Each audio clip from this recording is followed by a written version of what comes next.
قبل بداية المباراة مدرب الأهلي طلع بتصريح وقال إن أنا جاي الجزائر عشان أكسب. أنا جاي الجزائر أكسب، أنا مش جاي ألعب ماتش عادي، لأ أنا جاي أكسب. وهو ده فعلا اللي إحنا شفناه النهاردة من النادي الأهلي، إن فعلا الفرقة كانت داخلة عاوزة تكسب. شفنا هجوم وشفنا شراسة، شفنا يعني محاولات على الجون كتير، شفنا ناس بتحاول بتشوت بترقص. في الكلام ده كله فين؟ في الحلم إن شاء الله. الكلام ده كله في الحلم. أنت طالع قبل الماتش بتقول إن أنا جاي الجزائر او جاي العب الماتش النهارده عشان اكسب. انت الشكل اللي انت كنت داخل بيه النهارده ده شكل واحد داخل ماتش عشان يكسب. مستحيل، مليون في المية مستحيل. ما تقنعنيش ان ده اداء حد عايز يكسب. السلام عليكم ورحمة الله وبركاته. النادي الاهلي بيصعد من دور المجموعات رسميا للدور الجاي. لسه ما تحددش ان كان اول او تاني. الماتش الجاي هو اللي هيحدد، بس يصعد بتعادل قدام شبيبة القبائل في الجزائر هناك بأداء يعني ربنا وحده اللي سطر على النادي الأهلي النهارده ان هو يعدي الماتش ده من غير ما يخش فيه جوان. الدفاع وشوبير رجل الماتش النهارده من وجهة نظري، احسن لاعب في الأهلي. شالك وخلاك تطلع كده من غير ما يخش فيه جوان، من غير ما تلبس جوان.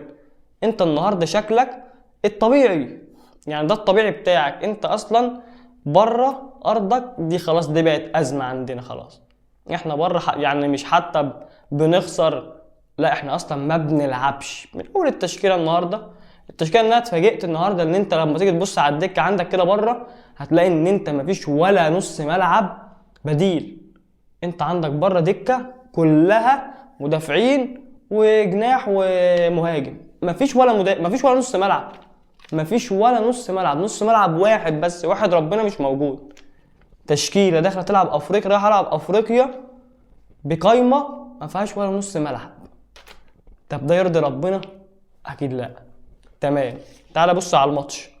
اول 20 دقيقه يا مؤمن ربنا استرها عليك. بس كور بتيجي في العارضه، هاني بيشيل واحده من الجون، شوبير بيطلع يشيل هوب مش عارف ايه، الكره بتعدي انت مش موجود. لا انت عارف تهاجم، ولا انت عارف تدافع، ولا انت عارف تعمل اي حاجه، ولا ليك اي شكل. والكره انا نفسي مره نبدا كده، يعني نبدا نحضر من تحت صح زي الناس ما بتعمل. يعني نبدا نحضر من تحت زي الفرقه ما بتعمل، ونسلم ونستلم ونص الملعب كده ينزل يدي وش المدافعين يستلم منهم الكره ويقوم لافف يفتح الملعب حواليه كده ويلعب ويطلع الناس. مفيش منه الكلام ده خالص. ادوا الكره من الجول لياسر ولا المدافع يعدل ويقوم حاطط واحده جوه تقطع منها ترجع لنا هجمه. نفس الكلام ونفس القصه بتاعت كل مره. قدام شبيبه القبائل برضو الفرقه مش الواو، فرقه اصلا يعني تاسع دوري. غير ان هم غلطاتهم يعني كتير. انت لو ضغطت، لو نازل اصلا بتضغط عليهم بتلعب هجوم وداخل تكسب زي ما انت بتقول، انت هتغلطهم كتير قوي، هتروح على الجون كتير قوي. شفنا واحده مروان عثمان كده راح بيها وجري بس تولد في رجليه ولعبها بالراحه قوي لتريزيجيه اللي كان قاطع برده متاخر. مفيش شكل هجومي ابيض. فرقه قدامك مش احسن حاجه، بس انت سايب لها الكوره ونص ملعبك اصلا يعني تحسه تايه. وبسم الله ما شاء الله عليك يا محمد يا علي بن رمضان، الصفقه الواو. احسن لاعب النهارده من وجهه نظري في النادي الاهلي محمد علي بن رمضان. ما بيعملش اي حاجه، احسن لاعب ما بيعملش اي حاجه. يعني ده تتنزله في الملعب كده ملوش اي دور. هو لا بيعرف يباصي، ولا بيعرف يقف على كورته، ولا حتى لما جات له كرة في اخر الماتش انه يشوطها حتى، ولا حد حواليك ولا حد جنبك ولا حد عامل انك تعمل اي حاجه من الكلام دي. مفيش لا شوط ولا باص يا راجل، ولا حتى يعني كان بيقول لك ده مش بيعرف يرقص نص ملعب مش عارف ايه. لا ترقيص ما بيرقصش. تمام ماشي هتعدي، يعني هعديها لك، انت ما بتعرفش ترقص. طب ما بتعرفش تباصي، نص ملعب ما بيعرفش يباصي، ده ايه الحزن ده؟ بيلطش بايده كتير. التسديدات مفيش ابيض. ايه يا جدعان ده؟ يعني ده صانع اللعب بتاعي او ده نص الملعب بتاعي؟ غير ان انت اصلا عندك ورا نص الملعب يعني ديانج ومروان عطيه، ان الاثنين دول هم يعني الله يشكروا في قطع الكور. بس قطع الكور مروان عطيه النهارده تديله الكوره يقوم عادل على يمينه ويقوم لاعب واحده هوب يغير بقى ملعب على الناحيه الثانيه. طب احنا بنغير ملعب واخد الكوره مثلا هديها للجناح هياخدها ويروح يعمل بيها ايه؟ مش هيعمل بيها حاجه. نفس الكلام عند بن شرقي، تديله الكوره يفضل واقف على الكوره ويبص ومش عارف ايه. يبقى قدامك اللعبه فاضيه، اقوم واخد مثلا كده اقوم واخد لفه حوالين نفسي واقوم راجع مديها له تاني، اللي هو اللي كان فاضي قدامي من شويه، اقوم مديها له تاني بس بعد ما يكون اتملى او بعد ما يكون حد مسكه. ازاي يعني؟ انا ايه الفكره عندي ان انا بعمل كده؟ تيجي تلاقي في الدقيقه مش عارف حاجه و40 تلاقي تريزيجيه بيمسك رجله شد في الخلفيه. كل ما موعودين احنا كل ماتش كده تلاقي واحد شد في الخلفيه، واحد شد في الخلفيه. بنلعب كل 4 ايام ماتش وشد في الخلفيه كل ماتش. بسم الله ما شاء الله علينا، يعني حاجه مش فاهمها دي الصراحه. الشوط اول بيخلص يعني بستر ربنا كده والدنيا بتعدي معاك حبيني.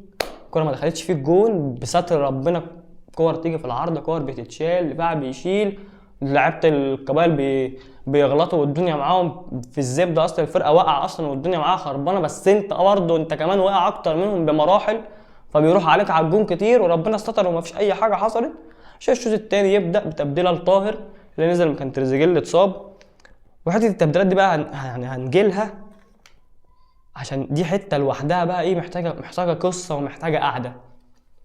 بس تبدا شوط تاني يعني تقول مثلا هيبقى في اي حاجه. انا بطلع الشوط الاول مثلا ببقى الاقي شكله وحش، باخد اللعيبه مثلا اوضه اللبس بنعمل ايه، بناكل مثلا. ما هو انا اكيد مثلا بعمل اي حاجه مفيده، اما بطلع من الملعب مثلا في اول شوط وانا شايف ان انا ادائي وحش في كل المراكز. يعني انا شايف ان لا بعرف ادافع ولا انا عارف اهاجم ولا نص الملعب بتاعي شغال، مفيش اي حاجه حلوه. انا باخد الناس دي في اوضه اللبس مثلا بين الشوطين بقول لهم ايه، يعني ايه التعليمات. النهارده الكاميرا ما جاتش ولا مره على مدرب الاهلي انه بيدي تعليمات ولا بينادي على حد ولا بيشاور لحد يقول له اي حاجه اعمل يا عم اي نيله. مفيش الكلام ده خالص. انا خلاص يعني بدات اشك ان الراجل ده يعني ماسك كده حبيني، ده مدرب كده بالحب. احنا جايبينك كده عشان بس تقبل الاسم ان احنا يبقى عندنا مدرب، عشان اللائحه ما ينفعش يبقى فرقه من غير مدرب. بس شكل مفيش شكل، بس لعب مفيش لعب. انا دلوقتي داخل العب ماتش، ما هو كده كده انت محتاج بس نقطه انك تتعادل خلاص صعدت. بس انا دلوقتي صعدت وهلعب بقى خلاص اقصائيات وبتاع. هل الفرقه دي يا جماعه تلعب اقصائيات؟ اقسم بالله ولا اقصائيات ولا حتى تلعب دوره رمضان حتى اللي جاي. مفيش شكل، مفيش اي حاجه. انا نفسي يعني اشوط شوطه، اعمل عرضيه حلوه، اعمل اي حاجه مفيده. انا نفسي اشوف الاهلي بيروح انفراد، نفسي في مره اشوف المهاجم بتاعي كده بيروح انفراد على الجون. مفيش منه الكلام ده، انفراد على الجون انت هتشتغلنا؟ مفيش حاجه اسمها كده. تعالى بقى ايه للتبديلات بقى.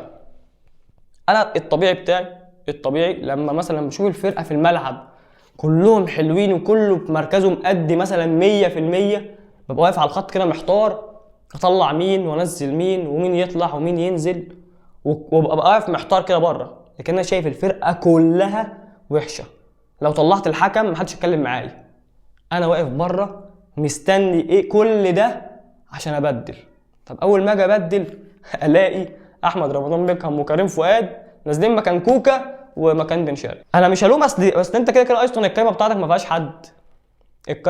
فيهاش حد، فانا هقول لك ايه، بيكهام بينزل مكان كوكا ياسين بيلعب مكانه، وهاني مش عارف بيروح فين، وبعد كده بيكهام بيضم نص ملعب ولا بيلعب مدافع. التبديلات التانية مين؟ كريم فؤاد مكان بن شرقي، كاموش مكان بن رمضان في الدقيقه 77. بن رمضان بلح بالكبده، ملوش اي دور في الملعب، ملوش اي دور حرفيا في الملعب، ما بيعملش اي حاجه. الكره تعدي تتزحلق هو يتزحلق، الكره تعدي من تحت رجليه، مش عارف يستلم، مش عارف يقف على كورته.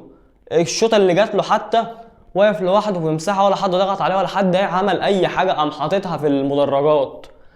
يا عم ما توقف، واحد باع نفسه اصلا قدامك وقف وحطها مثلا بوش رجلك، ده انت راجل المفروض ان انت راجل عالمي يعني وبتعرف تلعب. انا مش فاهم احنا جايبين لعيبه نعرفهم هم هيشوطوا ازاي ويعمل ايه في الحته دي ويعمل ايه في اللقطه دي، ومنزل لي كاموش مكان بن رمضان. انا ما عنديش نص ملعب بره انزله مكان بن رمضان؟ يعني انا مش جاب عمال اجيب في صفقات، جبت مرعي، جبت الجزار، وجبت هادي رياض، وجبت احمد عيد، وجبت بالعمري، ونسيت اجيب نص ملعب؟ يعني كل البرت ده وكل الرجاله دي نسيت اجيب نص ملعب ادعم بنص ملعب؟ عمال يقولوا اصل ديانج ماشي، اصل ديانج رايح اقطع دراع ديانج ده، لو راح فالنسيا اقطع دراعي من هنا كده. لو ديانج ده راح هيعتب فالنسيا حتى يروح حتى يلعب في مركز شباب فالنسيا، حتى مستحيل ده يلعب في فالنسيا، مستحيل، مفيش خالص. ده ابيض، ده بيعمل باصات بتجيب مزق، مستحيل ده يبقى راح فالنسيا، مستحيل على ما فيش يبقى بين لو راح فالنسيا. ده 87 الاستاذ يستروب بيفكر يقرر بقى ايه يشغل دماغه وينزل حسين الشحات ويطلع مروان عثمان. انا شايف ان مفيش اي لاعب في الاهلي، عشان بس ما حدش يقول لي اصل احنا ما ينفعش نحكم على لاعب، مفيش اي لاعب في الاهلي دلوقتي يتحكم عليه ولا هجوم ولا في اي، يعني المهاجمين دول ما تحكمش على اي لاعب ان شاء الله حتى يكون بيلعب برجل واحده، لان مفيش حد بيوصل لهم كوره.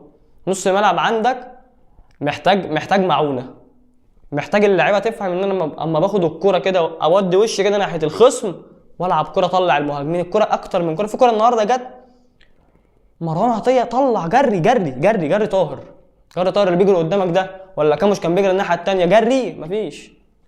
بفضل واقف على كورتي واقعد اجري وامشي ومش عارف ايه لحد ما بتلاقي نفسك رايح مثلا 3 على 3 ولا حاجه، بتفضل مبطئ في الكوره لحد ما الفرقه كلها ترجع بالحكم بالمدرب، والكوره بتضيع على الفاضي ولا اكنك عملت حاجه. مولاي كما خلقتني. تبديله زي تبديله حسين الشحات دي في الدقيقه 87، يعني سيبك مثلا ان مروان عثمان حلو او وحش او كل الكلام ده، انت مستني لحد الدقيقه 87 عشان تنزل حسين الشحات ليه يعني؟ وانت شايف الناس بتعمل حاجه في الملعب؟ انت محتاج حد يبقى مثلا لما تجيله الكره يحنكش يعمل مش عارف ايه، محتاج الكلام ده يحصل. محتاج حد ينشط الجبهه شويه بعد ما تريزيجيه خرج، كان هو بيقعد يعمل شويه حنكشه، بس هو كان اي حاجه وخلاص بتطلع من رجله، بس خلاص طلعت طاهر على ما اعتقد نزل ما سمعتش اسمه مثلا، بس مش هلوم عليه برضه، هلوم عليه في الكوره ما بتروحلوش اصلا. يعني حتى في كوره جات له في الاخر كده قام رايح بيها وقام مديها لهاني قام شايطها برضه في المدرجات، يعني مفيش لا رفعيه حلوه ولا باص حلو ولا شوطه حلوه ولا قايمه حلوه ولا فرقه حلوه ولا مدرب حلو.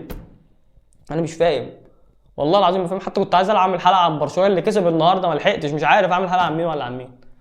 الاهلي كالعاده بالسيناريو المعتاد بتاعه بيوريك ماتش من اسوأ الماتشات كالعاده، بيلعب عليك بيوريك بقى انا بلعب ماتشات بره مش فارقه، يعني مش فارقه بره زي جوه. يعني احنا كده مثلا ما بقتش مشكلتنا ان انا مثلا رايح العب في الجزائر عشان كده انا مثلا ادائي وحش عشان الجمهور مضايقني، اصل هيضربوني، اصل هيشتموني، اصل مش عارف هياكلوني، اصل انا بلعب من الاجواء ومش الاجواء وبلعب العصر وبلعب الظهر. ما بقاش في الكلام ده خلاص. انا دلوقتي بلعب بره زي جوه. بره بطلع العب عشان دول مش عارف بره ارضي ومش عارف وجمهوره وبتاع وجمهورهم بيشجعهم وبيخوفني، باجي العب هنا على ارض قدام جمهوري وبيقعدوا 90 دقيقه ينبحوا في صوتهم ويشجعوا ويهللوا ويعملوا نوش، وانت برضه بتتعادل وبيبقى مستواك زي النيله وما بنشوفش اي حاجه جديده وما فيش اي حاجه. انا نفسي مره يعني انا شايف ان الصراحه المدرب ده ما فيش كده بس يعني حاول يعني حد يشتغل عليه، حد يشتغل على اي حاجه. انا نفسي اعرف بس الصفقات اللي بتيجي دي مين اللي بيجيبها؟ يعني ده سؤال بيطرح نفسه. انا الصفقات اللي بتيجي الاهلي دي مين المسؤول عنها؟ المدير الفني ولا الاداره؟ يعني الاداره مسؤوله عن الصفقات دي، هي الاداره اللي هتلعب. ما انا هجيب صفقه بيقول لك اصل كاموش المدير الفني مش يعني ايه مش عاجبه. ما مش عاجبه، امال مين اللي جابه؟ يعني ما هو مش عاجب المدرب، مين بقى اللي جابه؟ انا مش فاهم. طب باقي الفرقه باقي الرجاله دي مين اللي بيشتغل عليهم يا جدعان؟ انا نفسي افهم، نفسي الاقي مره شغل من اي حد كده بيتطور في اي مركز. يعني الاقي اللي بيعرف الباك بيعرف يعمل عرضيات، نص الملعب ربنا سترها عليه وبدأنا مثلا نشوف حد بيشوط كام كوره مثلا. نفسي اشوف الشوط يا جدعان، نفسي اشوف الشوط. التسديد على المرمى ده ما بقى معدوم عندنا في الفرقه. فدي حاجه انت لو هتكمل كده اضمنها لك من دلوقتي ان انت لا هتشم افريقيا، عشان بس ما نقولش ايه نكسب ومش عارف ايه، ولا هتكسب ولا هتتنيل ولا هتشوف دوري. باللي بيحصل ده اي حد ياخد الدوري واي حد ياخد افريقيا غيرك. فيا ريت ما نقعدش بقى ايه ماسكين في حته ان لا ده اصل اللعيبه ما بتتاقلمش، اصل مش عارف مين، اصل مين جف. مفيش منه الكلام ده. احنا عايزين نشوف حاجه بتحصل، عايز اشوف تطور على الفرقه. اللي انا كل ماتش بنطلع نعيد نفس الكلام ونقول مفيش تطور وبنلعب نفس الماتشات بنفس الطريقه وبنتعادل. اما ربنا يعني احنا بنتعادل عشان ربنا بيكرمنا وبيستر علينا، لكن احنا ما بنتعادلش، احنا بنلعب. دي يعني قولا واحدا النهارده لولا ستر ربنا وشوبير والدفاع اللي شالك شويه كان زمالك مثلا طالع 2 3 وعلى الاقل مثلا خسرانها. لكن انت كلاعب مفيش، دفعت ربنا ستر عليك، هاجمت ولا الهوا كده بتلاقي مثلا الكره بتتلعب 2 من الاهلي بيطلعوا على واحد من الفرقه الثانيه هو الواحد بيجيبها عادي، وبتلاقي نفسك ايه الدنيا بقت عندك سباح. كذا كره النهارده شوبير بيشيلها، كذا كره النهارده بتطلع من فوق العارضه وبتعدي من جنب العارضه والدنيا يعني سبهلله. فيا رب يا رب دخل على يعني شهر رمضان، ويا رب الدعوه تستجاب ان احنا نعمل اي حاجه، ويا رب المدرب ده يمشي ونغيره ونجيب مدرب انا مش عارف، حتى لعيب مش عارف من المدرب، ولا لعيب من اللعيبه، ولا لعيب من الاداره، ولا لعيب من مين. الواحد زهق والله العظيم من الكوره دي، ومن الحاجات اللي الواحد مبقاش يشوفها، والحاجات اللي ما بتتغيرش بقالنا كذا موسم في نفس الحزن اللي احنا فيه ده. والبطولات شكلها كده هتبدأ تضيع، وهنلاقي فرق بتطلع على فرق، والدنيا بتخرب، وشكلنا الموسم الجاي حتى مش هنعرف نلعب افريقيا اصلا. وربنا يستر علينا يا رب بقى. يعني فيما بعد يكون في مثلا تطور، يكون في اي حاجه في اي حته، ادينا بندعي اهو، يعني ما فيش حاجه بتحصل بس ادينا بندعي، بنبقى بندعي بدل ما فيش حاجه بتحصل. ولو عجبتك الحلقه بقى اعمل لايك واعمل سبسكرايب وبتاع، واشوفكم بقى في فيديو جديد. سلام.